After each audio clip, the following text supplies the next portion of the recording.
아멘.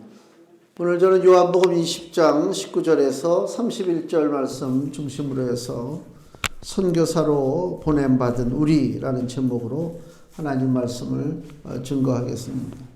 예수님 우리가 부활을 일주일 보냈습니다. 그걸로 끝나는 게 아니잖아요. 부활은 1년에 한 번 부활절 행사하고 계란 까먹고 떡 뜯어먹고 그걸로 끝나는 게 아니고 우리 기독교의 핵심은 부활입니다. 기독교의 핵심이라고 할 것이 아니라 우리 신앙의 핵심이죠. 왜 그러냐면 살아있는 분을 우리가 섬기고 살아있는 분 앞에 나와서 기도하고 예배한다는 것은 보통 축복이 아닙니다. 내가 의지하고 기대하는데 그분이 실상은 이 땅에 존재하지 죽어있는 존재라면 그것처럼 허망한 일이 없죠. 그러나 우리의 주 예수 그리스도는 2000년 전에 십자가에서 고난당하시고 그리고 사흘 만에 부활하셔서 지금까지 우리와 함께 하신단 말이에요. 그 믿음을 갖고 있는 거하고 그 믿음이 없는 거하고는 신앙의 형태가 같을 수가 없습니다. 그러니까 우리는 진짜 바른 믿음, 효과적인 효력 있는 그 믿음, 그 생활을 위해서는 예수님이 부활하셨다라고 하는 그 생각, 그 인식을 1년에 한 번 부활절날 갖고 끝나는 것이 아니라 예수님이 부활하셔서 도대체 그럼 나한테 어떤 영향을 끼치고 있느냐, 이거를 우리가 생각을 해야 된다. 예수님이 부활하신 이유가 뭐예요? 부활하신 목적이 뭐예요? 야, 나는 불사조다. 나 죽여봐라. 내가 살아난다. 예수님이 어떤 능력을 자랑하려고 예수님이 부활하셨느냐? 그게 아니잖아요. 예수님 부활의 목적이 있단 말이에요. 여기 요한복음 1장 3절에 보니까 만물이 그로 말미암아 지은 바 되었으니 지은 것이 하나도 그가 없이는 된 것이 없느니라. 세상의 모든 만물이 누구로 말미암아 지어졌느냐? 예수 그리스도로 말미암아 지어졌다. 예수님은 창조자예요. 그냥 계셔도 예수님은 온 만물로부터 영광을 받으신단 말이에요. 구태여 일부러 죽으셨다가 다시 불사조처럼 살고 그렇게 해가지고 무슨 영광을 받는 게 아니고요. 사람들이 받는 영광은 꾸며대는 영광이란 말이에요. 가만히 있으면 영광을 받지 못하지. 사람들이 찬사를 안 보내잖아요. 뭔가 강한 모습을 보이고 뭔가 좀 센 모습을 보여야 사람들이 저 사람 대단하다. 그게 러시아에 푸틴이라고 하는 사람이 있는데 참 생긴 것도 옛날부터 저는 마음에 안 들었어요. 그럼 또 남 외모 가지고 얘기하나 그러는데 그 사람 그저부터 하는 거 보면 저 강에 들어가가지고 우통을 벗어붙이고 강에서 무슨 고기를 잡는다고 그러고 아니 말을 타면 말을 타지 왜 지가 우통을 벗고 말을 타? 에마 부인도 아니고 그렇잖아요.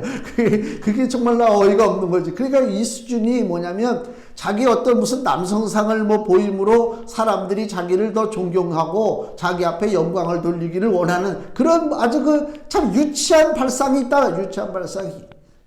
사람은 그래요. 그 사람 푸틴이라는 사람만 그런 게 아니고요. 그 못난 친구만 그런 게 아니라 세상의 대부분의 많은 사람들 좀 약간 좀 힘이 좀 있을 만해.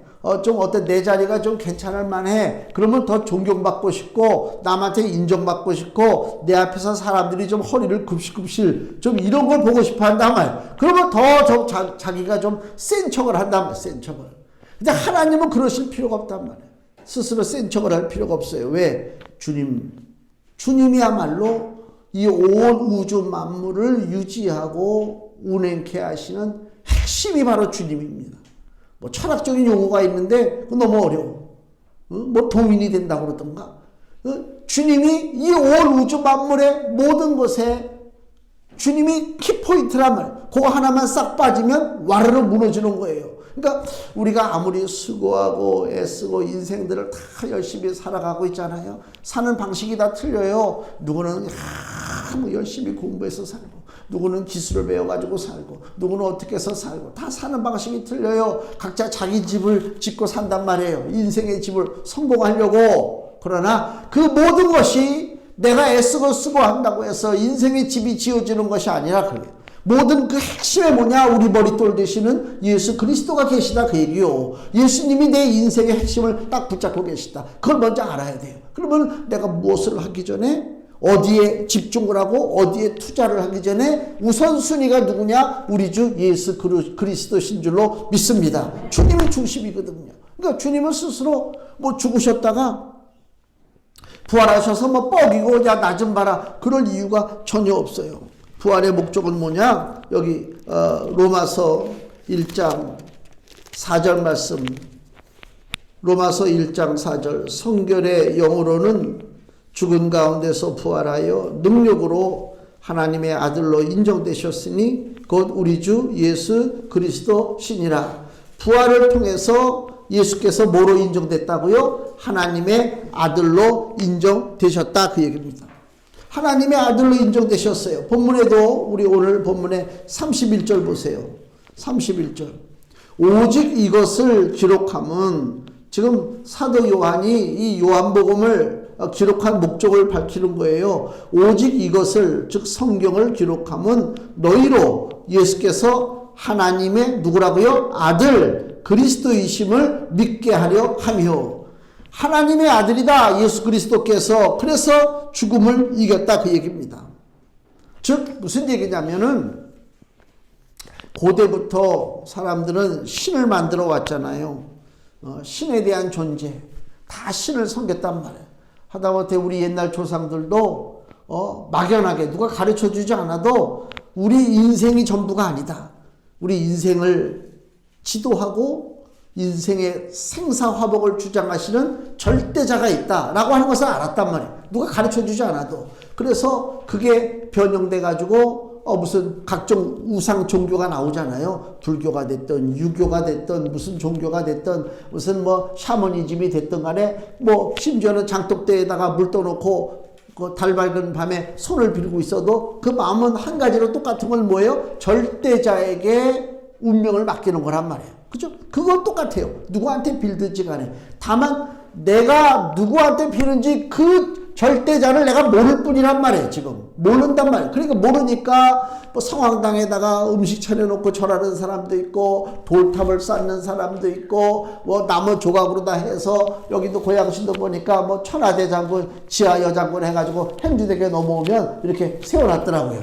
뭔가 이런 걸 세워놔야 마을이 안녕하고 우리 삶이 좀 잘 풀어지지 않을까. 그런 바람 때문에 여러 가지 이상한 것들을 많이 만들어놔요.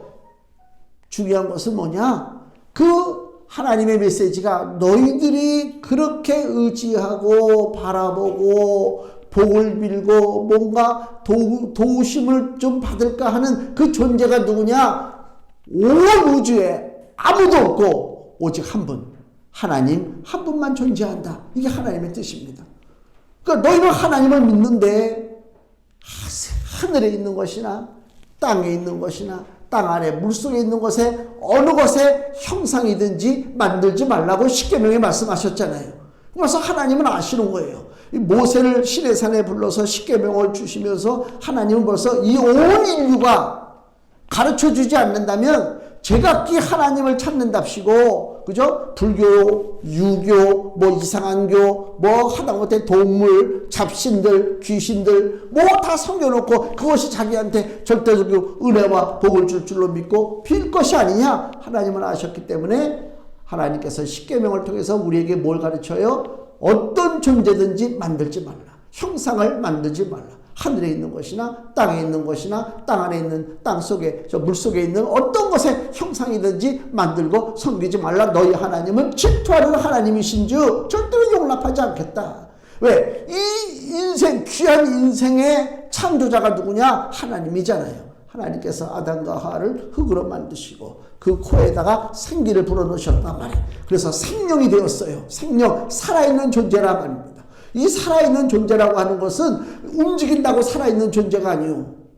동물도 움직이잖아요. 소도 움직이고 강아지도 움직이고 고양이도 움직여요. 물론 다 살아있는 존재죠. 그러나 생명이라고 얘기할 수 없어요. 왜? 하나님의 숨결이 들어간 존재는 이 온 우주에 누구밖에 없다? 우리밖에 없다. 인간밖에 없다.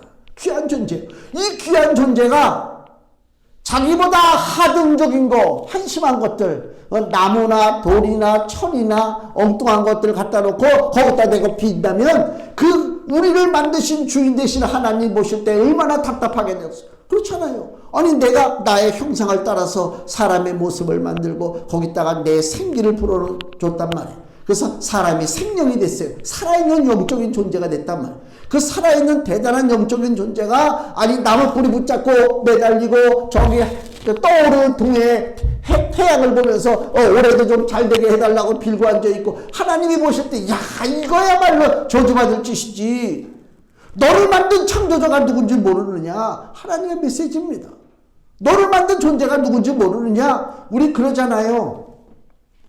옛날에 애들이 막 말도 안 듣고 그냥 공부도 안 하고 바깥으로 놀러만 다니고 막 그러면 뭐 욕하는 이런 무슨 자식 같은 놈 막 이랬다고요. 애미애비도 몰라보고 말이야. 어떻게 저거 했는데 인간도 그렇잖아요. 자기 자식이 자기 자식 아닌 것처럼 엉뚱한 짓 하고 막 살아가면은 이게 자식도 없는 놈 호로 자식이라고 그러고 막 옛날에 그랬단 말이에요. 그게. 예? 근데 그 정도가 아니잖아요. 내 인생의 운명과 생명을 나를 창조하실 하나님 앞에 맡겨야 되는데 하나님 앞에 맡기지 아니하고 엉뚱한 존재에다가 내 생명을 맡긴단 말이에요. 이게 얼마나 답답합니까? 지금도 이런 일들이 벌어지고 있어요. 요한복음 1장 14절에 말씀이 육신이 되어 우리 가운데 거하심에 이 말씀이 누구예요? 태초에 천지를 창조하신 말씀이요. 이 말씀이 육신이 되었습니다. 그분이 누구라고요? 예수 그리스도. 말씀이 육신이 되어 우리 가운데 거하심에 우리가 그 영광을 보니 예수님의 영광을 보니 아버지의 독생자의 영광이요 즉 하나님 아버지의 유일하신 아들이시요 은혜와 진리가 충만하더라. 예수 그리스도를 통해서 하나님의 아들이신 것이 나타나잖아요.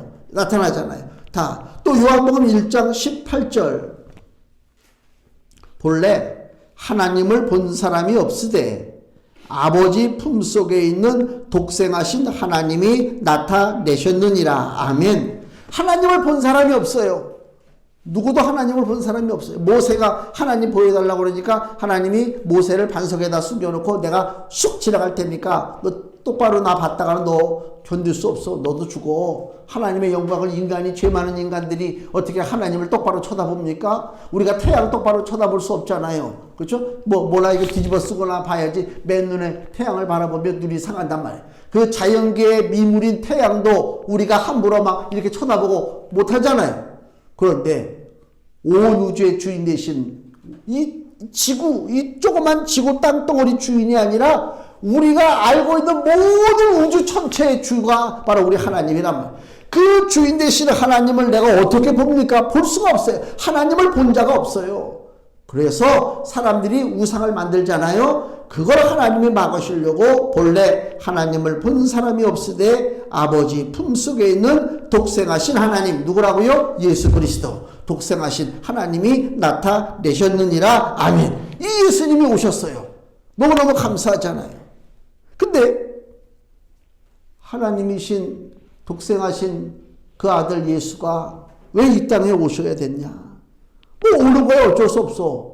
뭐 하나님이 만드신 세상 한번 내가 만든 세상이 어떻게 돌아가나 한번 보자 하고 오신다고 그렇게 우리가 이해할 수도 있지만 오셨는데 그냥 오신 것이 아니라 낮고 낮은 곳에 저 나사렛의 목수의 아들로 자라나면서 고생하고 그 다음에 십자가에서 갖은 모욕을 당하고 십자가에서 매달려서 돌아가시고 그리고 3일 만에 부활하셨단 말이에요. 그래서 영광을 받으셨단 말이에요. 아니 그 높으신 하나님의 아들이 이 땅에 오셔서 뭘 30년 이상을 이 땅에서 흙먼지를 마시면서 고통을 당하고 죽음을 당하고 부활의 영광을 얻어야 할 이유가 무엇인가?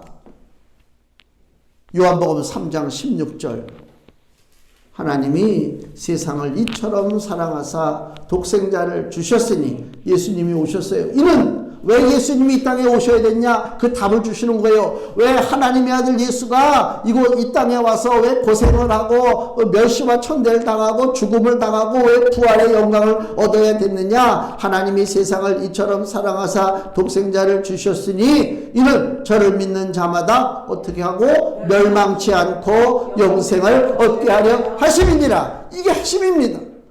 예수님이 오신 목적이란 말이에요. 부활의 목적이란 말이에요. 우리로 하여금 멸망치 않게 하는 거예요.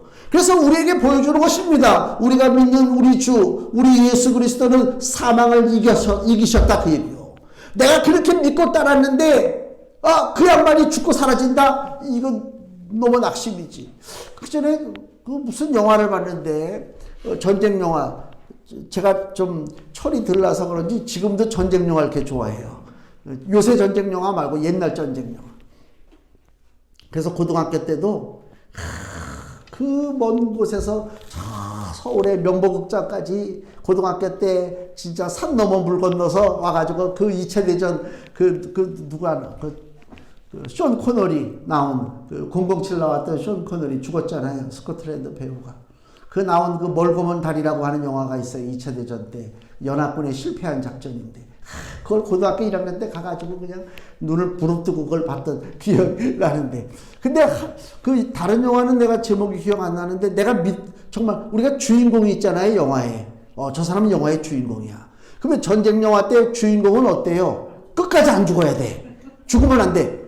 근데 이 주인공이요 영화 시작되자마자 금방 죽었어. 그러니까 가짜 주인공이지. 유명한 영화 배우인데 가짜 주인공이야.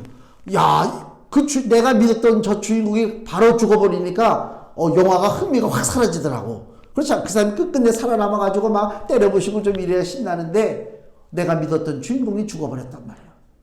똑같아요. 많은 사람들이 자기의 신을 섬기고 살아가고 있지만 안타깝게도 그들이 섬기는 주인공은 이미 죽고 사라졌습니다. 우리의 주인공은 어떻다고요? 예수 그리스도는 어제나 오늘이나 영원토록 동일하신 줄로 믿습니다. 살아계시잖아요. 그게 감사한 거란 말이에요. 그게 우리에게 소망을 주는 거란 말입니다. 만약에 하나님의 아들 예수가 세상에 오시지 않고 우리에게만 이 땅의 삶을 그냥 맡겨놨다면 우리는 여전히 죄악 가운데 스스로 자기 죄 때문에 저주받고 심판받고 지옥으로 갈 수밖에 없는 그런 인생이다 그 얘기입니다. 요한복음 1장 29절. 이튿날 요한이 예수께서 자기에게 나오심을 보고 가로되 보라 세상 죄를 지고 가는 하나님의 어린 양이로다. 예수님이 세상의 죄를 다 짊어지셨어요. 그래서 우리가 사는 거예요. 내가 짊어지지 않는다니까요. 내가 짊어지고 고민할 필요가 없어요. 또 저 신약성경 뒤쪽에 갈라디아서를 보세요. 갈라디아서 3장 13절입니다. 신약성경 305페이지 갈라디아서 3장 13절. 그리스도께서 우리를 위하여 저주를 받은 바 되사 율법의 저주에서 우리를 속량하셨으니 기록된 바 나무에 달린 자마다 저주 아래 있는 자라 하였음이라. 아멘. 예수님이 우리를 위해서 저주를 받으셨대요. 내가 받아야 할 저주가 있는데 예수님이 받으셨다는 것입니다. 이 얘기를 우리가 잘 봐야 돼요. 모든 인생들이 그 단계가 있잖아요. 응애하고 태어나잖아요. 막 애가 태어났다고 얼마나 축하하고 막 미역국 먹고 그냥 사람들이 백일잔치하고 돌잔치하고 뭐 애가 그냥 뭐 귀엽다 튼실하다 뭐하다 다들 좋아하잖아요. 그런 시기를 거쳐서 초등학교, 중학교, 고등학교 쭉 단계를 가요. 꿈이 뭐 굉장하지 막 중고등학교 때는 막 꿈이 대단해. 야 나라고 왜 대통령 못해. 옛날에 대통령 꿈 안 꿔본 사람이 어딨어. 그렇잖아요. 저도 대통령 꿈 꿔봤어요. 근데 지금은 벌써 이렇게 돼서 나보다 어린 사람이 대통령 되는 시대가 왔어요. 이게 벌써 이렇구나 이거. 옛날에는 대통령 그러면 어른이야. 근데 지금은 이게 동생인데. 그래서 그런 생각이 든다만 이게 다 꿈들을 가지고 막 이렇게 살아왔단 말이에요. 중요한 것은 뭐냐?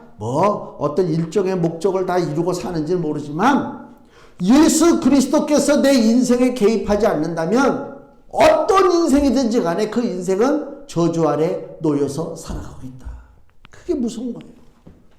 지금 잘 돼, 잘 살아. 이렇게도 잘 살고 저렇게도 잘 살고 뭐도 잘 살고 의미 없다. 저주의 그늘을 벗어나지 않는 한 아무 인생의 의미가 없다. 그 얘기를 우리가 깨달아야 되는 것입니다. 그리스도께서 우리를 위하여 저주를 짊어지셨어요. 이게 감사한 거예요. 갈라디아서 3장 13절 조금 아까 읽었잖아요. 그리스도께서 우리를 위하여 저주를 받은 바 되사 율법의 저주에서 우리를 우리를 풀어주셨단 말이에요. 속량하셨으니 이 말씀을 읽는데도 전혀 감동이 없어. 아, 예수가 우리를 위해서 저주를 받았구나. 이렇게 하면 이거 큰일이야. 이거 영적인 무감각 상태예요. 영이 지금 둔해졌단 말입니다. 예수님이 내가 짊어져야 할 저주를 짊어지셨다. 이야, 너무 감사한 거야. 너무 감사. 고등학교 때 교련 시간에 비가 와가지고 이제 우리는 이제 그 군사훈련을 받았어요. 근데 이제 비가 오니까 운동장에 못 나가고 교실에서 이제 교련 수업을 받는데 우리 교련 가르치는 그 선생님은 무슨 사범대학 나온 그 선생님이 아니라 군대에서 갓 제대한 예비역이라면 예비역 대위, 예비역 소령 이런 분들이거든요. 그러니까 아주 군기가 바짝 들었지. 교실에서 우리를 가르치는데 바깥에 비는 오지. 앉아서 제대로 또 이렇게 우리가 원하는 것처럼 재밌게 가르치는 것도 아니지. 그러니까 애들이 막 조는 거야. 그러니까 이제 이 선생님이 화가 나가지고 이제 기합을 주는데 어떻게 하느냐? 서로가 서로를 때리게 만드는데. 내가 1번이면은 먼저 1번이 나가. 엎드려. 그럼 2번이 나를 때려야 돼. 근데 2번이 1번을 때려야 되는데 자기 친구잖아. 그러니까 제대로 못 때리지. 툭 쳐. 그래? 너 툭 쳤어? 넌 일로 와. 그럼 걔는 더 두드려 맞아. 근데 이제 3번 와서 얘를 또 때려. 그렇다고 해서 3번이 그래? 애들이 아주 의리가 좋더라고. 다 맞아. 친구를 못 때리는 거야. 내 차례가 왔어. 난 어떨 것인가? 야, 그런 게 어딨어. 있는 대로 후려쳤지, 그냥. 그래서 이 자식이? 그래가지고 나는 안 맞고 넘어간 기억이 있어요. 이거 잘못 들으면, 저 황 목사는 사람이 어떻게 저렇게 지 하나 안 맞으려고 친구들을 후려치고 저랬느냐. 그런 게 있잖아요. 응? 사람은 근본적으로 나에게 오는 고통, 나에게 오는 저주, 나에게 오는 그 불행 다 피하려고 그래요. 근데 못 피하는 사람들이 많아요. 왜 못 피하느냐? 그 틀에서 못 벗어나는 것입니다.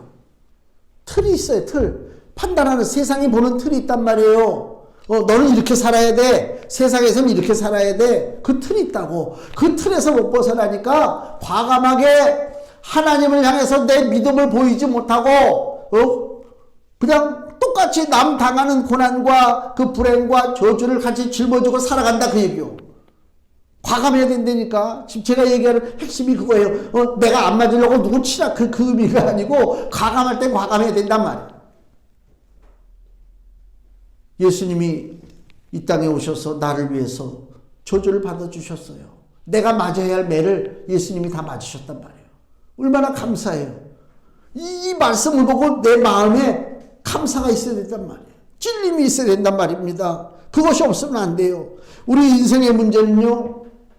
석가모니가 그랬잖아요. 생로병사가 인생의 문제다. 태어나고 늙고 병들고 죽어요. 이걸 벗어날 사람이 없어요. 석가모니가 본 게 맞아요. 다 그 인생의 기본 문제에서 벗어날 사람이 없어요. 그래서 석가모니가 그것 때문에 탄식하고 결혼 생활하다가 아들하고 자식하고 부인을 다 버리고 혼자서 돌을 닦겠다고 인생의 문제가 무엇인가. 그리고 보리수 나무 밑에서 평생을 돌을 닦다가 상한 돼지고기 먹고 그죠? 토사광난 일으켜서 세상을 떠난 게 석가모니입니다. 자기 문제도 해결 못했습니다. 누구 문제를 해결합니까? 아무 문제 해결할 자가 없습니다. 우리가 문이 잠겼어요. 저는 그 경험을 몇 번 했어요. 우리 교회에서도 그렇고 집에서도 그렇고. 집에서도 그 전에 벌써 몇 달 됐나? 한 달, 2달 됐나? 예배 끝나고 집에 갔는데 이 키가 고장나가지고 문이 안 열리는 거야. 그럼 키가 고장나서 문이 안 열려요. 나는 문을 열고 들어가야 됩니다. 키가 고장났습니다. 어떡합니까? 내가 그걸 끌어갖고 날마다 열릴 줄로 믿습니다. 그냥 실험합니까? 전화하면 돼. 여보세요? 열쇠 저기죠? 좀 오셔서. 그러면 간단하게 해결해 준단 말이에요.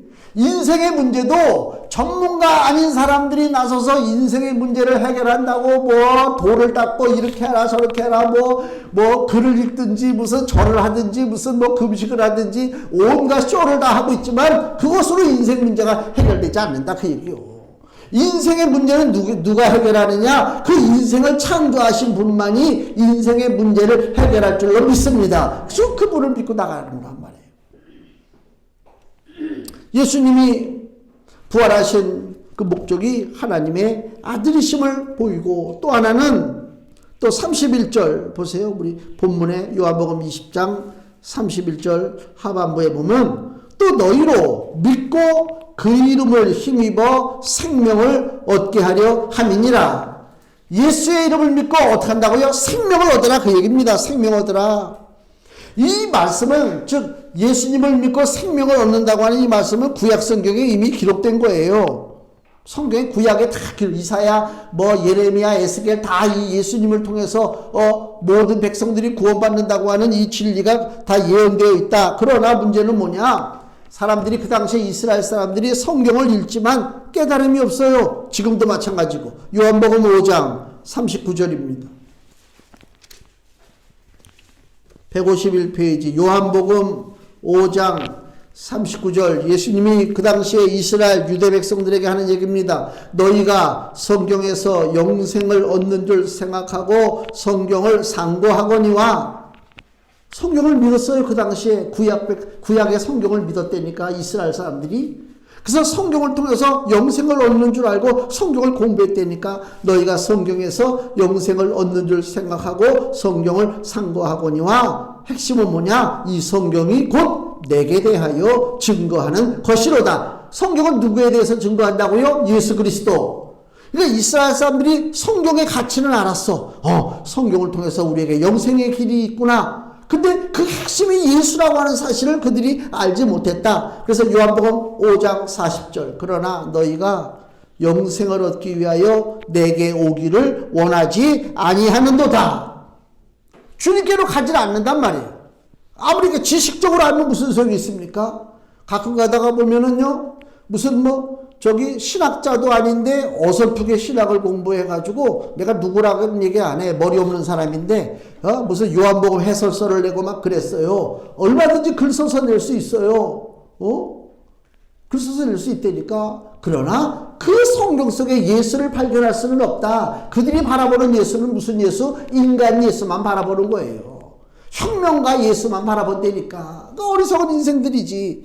주께서 얼마나 답답하시면 누가복음 24장을 보면 누가복음 24장 25절 140페이지 누가복음 24장 25절에서 27절 가라사대 미련하고 선지자들의 말한 모든 것을 이게 구약 성경이죠. 미련하고 선지자들의 말한 모든 것을 마음에 더디 믿는 자들이요 그리스도가 이런 고난을 받고 자기의 영광에 들어가야 할 것이 아니냐. 즉 예수님이 오셔서 십자가에서 죽고 다시 부활의 생명을 얻어야 할 것이 아니냐 하시고 이에 모세와 및 모든 선지자의 글로 시작하여 모든 성경에 쓴 바, 그 당시의 구약 성경 모든 성경에 쓴 바 자기에 관한 것을 자세히 설명하시니라. 아멘.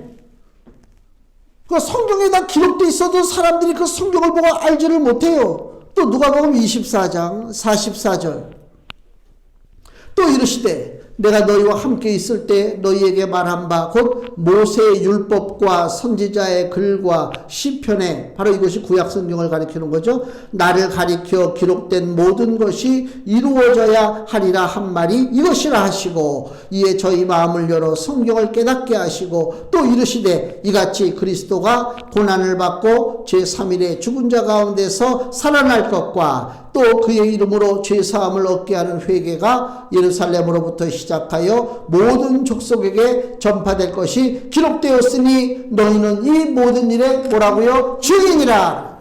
성경을 읽으면 증인이 돼야지. 성경을 읽는데 증인이 못 된다? 즉 예수를 발견하지 못한다. 그 얘기입니다. 우리 고난 찬송에 보면 고난 찬송 139장에 보니까 이런 가사가 있더라고요. 고난의 잔을 나 위하여 다 마셨나이다. 그 찬송가가 있어요. 고난의 잔을 나 위해 다 마셨나이다. 그 있잖아요. 근데 그걸 보면서 생각이 나더라고. 예전에 그 텔레비전에 그 게임 같은 거 보면 그 쓴 차가 있어요. 그 고삼차라고 그러는 차가 있는데 안 먹어봤으니까 모르지. 고삼차가 아주 쓰다는데 그걸 5명 이렇게 세워놓고 같은 팀이야. 이걸 고삼차 한 잔을 다 마셔야 돼. 돌아가면서. 근데 대부분의 사람들이 어떻게 해요? 고삼차를 입에만 대. 너무 쓰네. 넘겨. 그럼 얘도 넘겨. 나중에 저 맨 마지막 사람이 어떻게 해요? 그 한 잔을 다 마시는 거예요. 고난의 잔을. 내가 마셔야 고난의 잔이 있다니까. 근데 감사하게도 누가 다 마셔주셨다고요? 예수 그리스도께서 마셔주셨습니다. 이게 진짜 감사한 겁니다. 게임이 아니란 말이에요. 이거 진짜. 이 고난의 잔이라고 하는 것은 너무너무 끔찍한 거란 말이에요. 주님이 마셔주셨어요. 그래서 주께서 부활하심으로 하나님의 아들 되심과 그 하나님의 아들 되신 예수가 이 땅에 오셔서 고난받고 부활했다고 하는 사실을 믿는다면 우리가 구원받는다 그 얘기입니다. 그것이 부활의 목적이요. 그것이 부활의 목적이요. 오늘 본문에도 보시면 예수님이 부활하신 예수님이 제자들에게 오셔서 첫째 여기 19절 보세요. 이튿날 곧 안식 후 첫날 지금의 주일이죠. 첫날 저녁 때에 제자들이 유대인들을 두려워하여 모인 곳에 문들을 닫았더니 예수께서 오사 가운데 서서 가라사대 너희에게 평강이 있을지어다. 평강은 뭐라고요? 주님이 함께하는 것이 평강입니다. 세상에 평강이 있을 수가 없어요. 그 엄마 등에 있는 아기에게 평강은 뭐라고요? 엄마 등이요. 엄마랑 함께하는 것이 아기에게 평강이에요. 아무리 낯선 사람이 그 아기한테 잘한다고 해도 그 아기가 딱 봤을 때 우리 엄마 얼굴이 아닌데 그러면 아기는 운단 말이에요. 평강이라는 게 그거예요. 나의 주님과 나의 진짜 주인과 함께하는 거란 말이에요. 그게 평강이거든요. 요한복음 14장 18절 말씀을 보시면 요한복음 14장 18절 주께서 말씀하기를 내가 너희를 고아와 같이 버려두지 아니하고 너희에게로 오리라. 조금 있으면 세상은 다시 나를 보지 못할 터이로되 너희는 나를 보리니 이는 내가 살았고 너희도 살겠음이라. 아멘. 예수님이 제자들에게 미리 벌써 아직 십자가에서 돌아가시기도 전인데 이 말씀을 미리 주시는 거예요. 내가 죽지만 다시 살아난다. 그리고 너희와 함께한다. 이게 바로 평강이란 말이에요. 이게 바로 하나님 주시는 평강이요. 자, 제자들에게 주께서 평강을 주시고 그 다음에 우리 본문의 21절 말씀 보세요. 21절에 예수께서 또 가라사대 너희에게 평강이 있을지어다. 아버지께서 나를 보내신 것 같이 나도 너희를 보내노라. 아멘. 하나님 아버지가 아들 예수를 보내셨어요. 왜요? 믿고 구원받게 하려고. 그래서 그 아들 예수도 자기 제자들을 세상으로 보냅니다. 왜요? 믿고 구원받게 하려고 보내고 있다 그 얘기입니다. 생명의 향기를 퍼뜨리는 거예요. 자, 금주 말씀 보세요. 고린도 후서 2장 15절 말씀 같이 읽겠습니다. 우리는 구원 얻는 자들에게나 망하는 자들에게나 하나님 앞에서 그리스도의 향기니. 아멘. 우리는 향기입니다. 향기를 뿜어야 된다 그 얘기입니다. 제자들을 예수님께서 보내시는데 그냥 보낼 수 없습니다. 세상은 사망 냄새가 가득하단 말이에요. 사망의 냄새요. 대부분이 눈치를 못 채고 세상에 보이는 그 겉모습에 속아 살아요.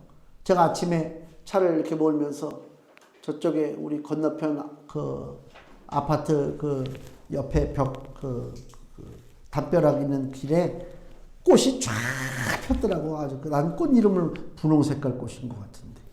쫙 폈는데 어떤 사람이 이제 강아지를 데리고 산책을 하더라고요. 야, 그거 사진으로 딱 찍어서 보면요, 그것처럼 평화로운 게 없죠. 꽃은 쫙 폈지, 강아지를 끌고 한가롭게 산책을 하지. 속지 마세요. 세상이 주는 것에 속지 마세요. 그 사람의 인생에 무슨 사연이 있는지를 우리가 어떻게 알아?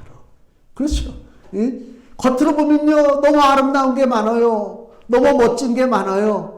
그리고 사람들 보면 막 이 꽃 구경한다고 막 난리 치잖아요. 난 그거 볼 때마다, 야, 얼마나 눌리고, 얼마나 속상하고, 얼마나 답답하면 저런 데 나와서 저렇게 난리들을 치고 막 그럴까? 보상 심리가 있어가지고. 그렇잖아요. 세상이 보는 겉모습에 속으면 안 돼요.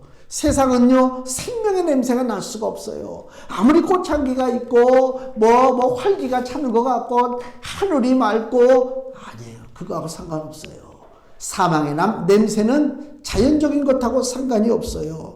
노아 홍수 직전에 그 예수님께서 주시는 말씀이 있잖아요. 노아가 방주에 들어가서 이제 조금 있으면 비가 쏟아져서 모든 사람이 죽게 생겼는데 사람들이 어떻게 한다고요? 시집가고 장가가고 먹고 마시고 놀고 그러다가 망하는 거 아닙니까? 마태복음 24장에 보니까 그게 우리에게 주시는 경고의 말씀 아니죠. 그렇잖아요. 마태복음 24장 38절 홍수 전에 노아가 방주에 들어가던 날까지 사람들이 먹고 마시고 장가들고 시집가고 있으면서 홍수가 나서 저희를 다 멸하기까지 깨닫지 못하였으니 인자의 임함도 이와 같으리라.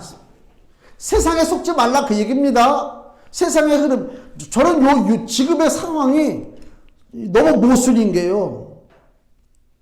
작년만 해도 한 100명, 200명, 300명, 400명 그렇게 그 코로나 환자가 생길 때도요. 물론 이제 그 감염 좀 강도가 좀 약해졌죠. 좀 질병에 대한 그것이 좀 약해졌는데 그때도 굉장히 그 단속을 많이 하고 심지어는 우리 그때 식사를 못 하니까 빵을 사다 놨잖아요. 빵 나눠준다고. 그거 저 구청 직원이 와가지고 이거 빵은 뭐냐고 그러고 막 그래. 그래서 내가 아니 여기서 먹는 것도 아니고 그래 갈 때 나눠주는 건데 그것도 안 되냐 말이야. 그렇게 막 세게 굴었다니까 들고 와가지고 뭐가 환기가 안 돼서 체크하고 아이고야. 지금은요 고양시만 하루에 2,000명입니다. 지금 많이 줄었다고 해도 고양시에만 서울이 아니고 여기만 2,000명입니다. 안 옵니다. 문자가 왔습니다. 알아서 마음대로 하세요. 밥도 해먹어도 된답니다. 저는 그래도 아직 한 달 이상은 밥 해먹을 생각 없습니다. 아직은 아닙니다. 그거 막상 걸려봐도 별거 아닌데 그게 아니요. 조심해야 돼요. 늘 조심해야 돼요. 하나님 앞에 영광이 안 돼요. 그게 무슨 소리냐면 내가 우리 목사님들 다른 분들한테도 그래. 그가 요새 걸려도 괜찮대. 나는 안 돼. 강단이 무너져. 중요한 것입니다. 사태가 심각한 것입니다. 교회를 지키고 강단을 지켜야 되는 것입니다. 난 하나님 앞에 늘 그걸 기도하는 거예요. 그까지가 한번 걸려서 한 3, 4회 앓고 그거 못 견디겠어요? 그게 문제가 아니래. 그런 문제가 아니라니까요. 그러니까 지금은 사태가 더 심각하는데도 어느 면에서는 사람들은 막 미어 터져요. 요새 영업시간도 철폐가 돼가지고요. 그게 아니란 말입니다. 홍수 직전에 세상의 모습하고 다를 것이 없습니다. 우리가 정신을 바짝 차리고 나가야 된다는 것입니다. 도마가 예수님 부활하셨다는 얘기를 동료들로부터 들었지만 믿지를 않았어요. 25절 보니까 다른 제자들이 그에게 이르되 우리가 주를 보았노라 하니 도마가 가로되 내가 그 손에 못자국을 보며 내 손가락을 그 못자국에 넣으며 내 손을 그 옆구리에 넣어보지 않고는 믿지 아니하겠노라. 도마가 그랬어요. 자기는 부활 믿지 못한다 그 얘기입니다. 근데 여기 26절에 여드레를 지났다는 얘기를 내가 날짜를 세어보니까 지금 예수님이 제자들에게 나타난 날이 안식 후 첫날이죠. 주일 저녁이에요. 주일 저녁인데. 주일날부터 주일. 우리 지금으로 따지면 이제 일요일이잖아요. 일, 월, 화, 수, 목, 금, 토, 일. 8일째 되는 날이 또 딱 어디에 걸려요? 똑같이 일요일, 주일날 걸리는 거예요. 그러니까 일주일 전에 도마가 자기는 부활의 예수님 믿지 못하겠다고 했는데 여기 26절 보니까 여드레를 지나서 즉 똑같은 주일날입니다. 똑같은 주일날 제자들이 다시 집안에 있을 때에 도마도 함께 있고 문들이 닫혔는데 예수께서 오셨습니다. 주일날 예수님이 찾아오시는 거예요. 주일날 너희들 모여있으라 그 신호입니다. 찾아오시는 것입니다.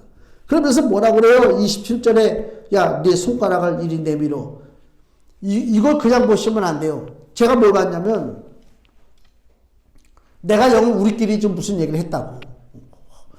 야, 그거 아무개 있잖아. 저거 해. 예? 근데 누가 말 전해줄 사람도 없어. 근데 일주일 만에 그 사람이 딱 오더니, 야, 너 이렇게 얘기했지? 이거 굉장한, 나 그런 적 없는데? 나 너 뒷담화 안 했는데? 그렇게 얘기한단 말이에요. 똑같은 거예요. 예수님은 도마가 부활을 믿지 못한다고 8일 전에 얘기했을 때에 그 현장에 예수님 안 계셨어요. 근데 지금 오늘 여드레가 지나서 예수님이 도마에게 와서 하시는 말씀을 보니까 도마가 그 8일 전에 한 이야기를 예수님은 분명히 알고 계시다. 그게 무슨 얘기예요? 도마가 8일 전에 불신앙의 말을 쏟아 부을 때에도 예수님은 어디 계셨다? 바로 도마 옆에 있었다. 그 얘기입니다. 우리가 잘 알아야 돼요. 입으로다가 함부로 죄져도 안 된단 말입니다. 함부로 내가 판단할 것도 아니고 불신앙의 말을 해서도 안 되거니와 또 하나는 주님은 내 말을 놓치지 않는다. 이게 감사한 것입니다. 어떤 면에서는. 주님은 나의 목자요, 나의 감독자가 되십니다. 내 삶을 알고 계십니다. 염려하지 말고 주님께 간구하고 주께서 제자들을 세상에 보내서 부활의 영광을 증언하라고 하신 것처럼 오늘 우리도 보내시는 것입니다. 선교사가 대단한 게 아닙니다. 뭐 해외로 비행기 타고 나가야 선교사가 아니라요. 우리가 내 주어진 이 환경 속에서 내가 복음을 가지고 살아가는 것 자체가 그게 선교사입니다. 나를 통해서 부활의 예수가 증거되어야 되는 것입니다. 내가 이 땅에 사는 삶 속에 선교사의 사명을 감당하기를 작정하고 나갈 때에 선교사가 가져야 할 하나님의 놀라운 은사와 능력과 하나님의 축복이 우리 가운데 풍성하게 임하게 될 줄로 믿습니다. 기도하겠습니다.